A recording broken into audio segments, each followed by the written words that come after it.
ভারতের আগরতলায় বাংলাদেশের সহকারী হাইকমিশনে হামলা ও ভাঙচুরের ঘটনা এবং পশ্চিমবঙ্গের মুখ্যমন্ত্রী মমতা ব্যানার্জির মন্তব্যের তীব্র নিন্দা ও প্রতিবাদ জানিয়েছেন অন্তর্বর্তী সরকারের আইন উপদেষ্টা ডক্টর আসিফ নজরুল।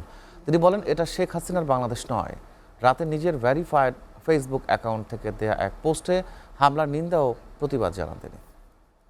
আসিফ নজরুল লিখেছেন, ভারতের আগরতলায় বাংলাদেশের সহকারী হাইকমিশন তছনছ করা হয়েছে, বাংলাদেশের পতাকায় অগ্নিসংযোগ করা হয়েছে।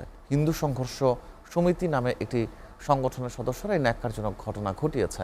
আন্তর্জাতিক আইন অনুসারে ভারতের মাটিতে বাংলাদেশের সহকারী হাইকমিশনকে পরিপূর্ণ নিরাপত্তা দেওয়ার দায়িত্ব ভারত সরকারের।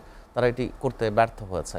একই সঙ্গে পশ্চিমবঙ্গের মুখ্যমন্ত্রী মমতার মন্তব্যের প্রতিক্রিয়ায় আসিফ নজরুল বলেন, সংখ্যালঘু দলিত সম্প্রদায়ের উপর ভারতের বিভিন্ন অঞ্চলে যা ঘটে, এজন্য ভারত এবং মমতার লজ্জিত হওয়া উচিত। বাংলাদেশ সমমর্যাদা আর সমানাধিকার ভিত্তিক বন্ধুত্বে বিশ্বাসী।